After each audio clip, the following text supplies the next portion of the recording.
భద్రాద్రి కొత్తగూడెం జిల్లా చుంచుపల్లి మండలం పరిధిలో 24 గంటల వ్యవధిలో మరో హత్యాయత్నం జరిగింది.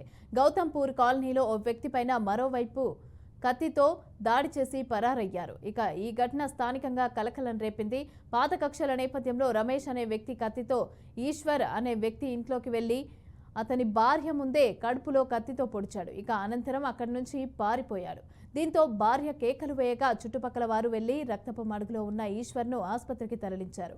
విషయం తెలుసుకున్న two town CI Ramesh Kumar సంఘటనా స్థలానికి చేరుకుని వివరాలు సేకరించారు. కేసు నమోదు చేసి దర్యాప్తు చేస్తున్నారు.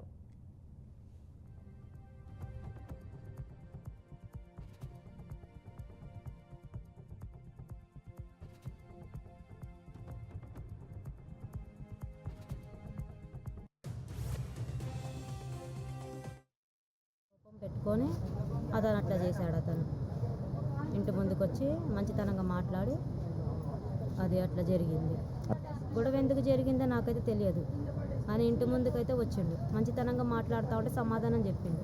అది ఆయన ఏం చేసిండంటే కోపంతో గేటుని తన్నేసి అతన్ని నెట్టేసి, మా ఆయన నెట్టేసి కత్తితోటి దాడి చేయబోయిండు. అది మొత్తం గుచ్చుకొని రక్తం వచ్చేసింది. మొత్తం కడుపులో వెనక, వీపు వెనకను కడుపు సైడు